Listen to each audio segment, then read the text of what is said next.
Good morning, everybody. I'm sorry I'm not here today. It's not ideal to have a sub or guest teacher after such a weird week, but I had an appointment that I needed to get to. So today I'm really excited to let you know that we are starting our clay project next class. We've missed a couple days this week and we need to work hard today to plan what we are going to make. You don't need anything at your table other than the bucket of pencils, and there should be a couple pencil sharpeners in there. You don't need sketchbooks or folders. Here we go. Our objective for day 35. Today we're going to begin designing our functional and aesthetic clay vessel project. I'll tell you what a vessel is. We're still talking about functional and aesthetic, and we are getting materials from Northern Clay Center. They are donating materials to us, and the time it takes to fire our projects and transport them back and forth from their center. Next class, you'll have clay in your hands and you'll build what you come up with today. During class today, I need you to listen to this video and listen to the guest teacher and work hard to have a plan for your clay project. At your table, greet each other. It's been a long time since we've seen each other. You can pause the video and talk with each other. Which do you prefer? Fresh pizza out of the oven or day-old pizza? Greet each other, say names, and then we're going to keep going. A couple of announcements. Please take your masks home if you see it on the yellow cart. I need this cart for our clay project, so you need to take this home today. Also, if you have plastic bags at home, please bring them in. You're going to use it to wrap your clay project while you work on it for the next 2 weeks. Final announcement, you may have noticed that over break I gave you a progress grade for your art portfolio. This was also your e-learning assignment on Wednesday. To go into your portfolio, read my feedback, and then work to make it better. A couple portfolios I really liked. Here's one here. I love how big the picture is.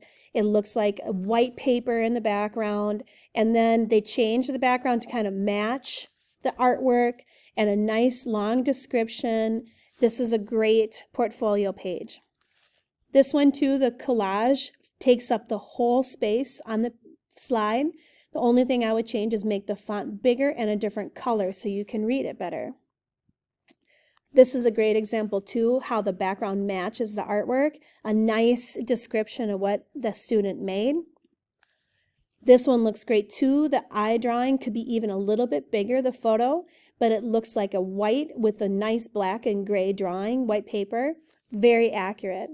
Some kids like to change their portfolios. The templates, you can do that, just make sure it doesn't make it hard to see your art. And don't forget to make a nice letter to your family or your supporters about what they're going to be seeing. This should have been slide 3 or 4.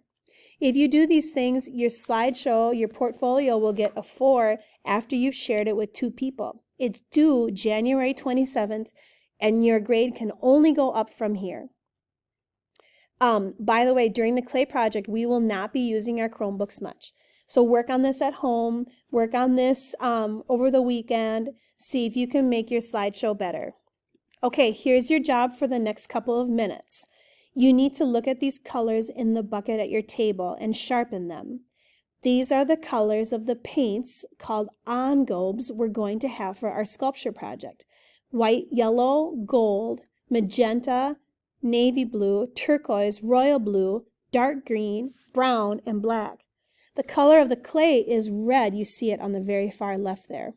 Please get the pencils in your bucket, find pencil sharpeners, sharpen them, because that's what you'll use to color your idea today. Okay, so this should say 3-minute color sharpening, and then pause the video here, get your pencils ready, and then find a regular pencil to write with, please. Okay, moving on. What are we making? We are going to make clay animal vessels. Your vessel will be functional. You're going to use it for something, maybe eating cereal out of, drinking out of. Maybe it'll be a lantern. It needs to carry something. It's going to be aesthetic, just like our masks. It's going to be beautiful or cool looking. Today you're going to get a pre-planning document where you make a plan of your clay animal vessel. In this paragraph, it talks about designing a sculpture and designing it from all sides and coloring it in. Using your Chromebook is a great idea. Google things like clay animal bowl or clay animal cup or bowl with animal design and see what other artists have made. Then you're going to draw different views on the back of your first sheet, the front and the back, a side view, make sure you include a handle if you want one, and a top view looking down. Here's some examples of some ideas of what you could make. A vessel. It's a container that holds something like water or cereal or soup or light for like a lantern. These are some pretty simple mugs right here with some designs on the surface. The one on the right reminds me of our plaster mask where we added some 3D elements to make cheeks and eyebrows. In this case, it's a cat. These are pretty simple too. On the left, you have a little simple beak that's 3D and 2 eyeballs for that chicken. And on the right, you have these cute animals that are kind of lounging in these bowls. It's a pretty simple design where the little heads and arms just sit on top of the bowl, and then the body is pretty much flat, raised up a little bit from the bowl surface. You could do something more like this, where it could be like something that holds something instead of liquid on the left. And you're going to be adding color with a special paint called OnGold. So think about what colors. The white doesn't actually work that well. I'm going to give the guest teacher some example clay projects that you can look at to see how the colors turn out. I wouldn't depend on the white looking as good as the white in this slide. On the left, you see this bird, and it's being held up by its beak and 2 kind of fat legs. You do not want to make really skinny legs or beaks or heads on your bowl. They'll dry fast and break off before the rest of the bowl dries. On the right, you see some surface design with little birds and maybe like a water theme. More surface design here. You can take away the OnGold and scratch away the color you put on. That's what happened with the cup on the right. The one on the left here is a great example of short, fat legs to hold up the bowl.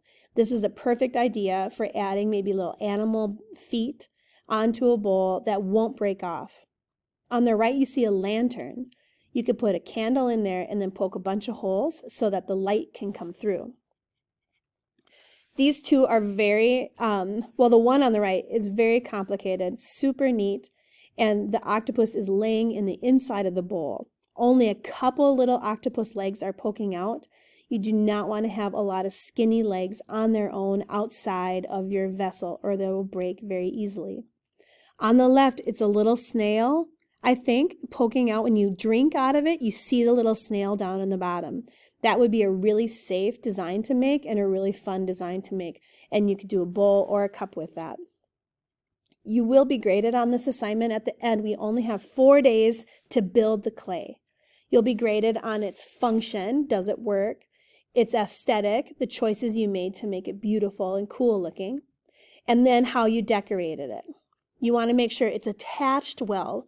And so if you have experience with clay, you may know what scratch to attach or slip and score means. If you don't, you can work on it with the vocabulary today. So we're hoping that everybody is successful with this. Part of that success is having a plan today. So when you start working, these are the colors that you'll color in your idea. Okay, and the OnGold is actually just a tinted clay that you'll paint on top of your sculpture while it's still wet. So your options are just these colors and plus red, which is the clay color when you're coloring today. And for work time, number 1, take your pre-planning document and design what you want your sculpture to look like. Draw a couple ideas on the front page or Google some things and just draw a couple ideas. Then on the back, do the 4 different views of what your sculpture will look like, including full color with those different colored pencil colors. When you finish, go on Google Classroom and pull up the Unit 2 Clay vocabulary words and start filling out the vocab words. I will also have some posters up on the wall. Actually, I'm going to put them on the windows for those vocab words in case you don't have your Chromebook. I'll be looking at your plans and we'll start with clay on Tuesday. Please be kind to our guest teacher and hand in your packet at the end of class.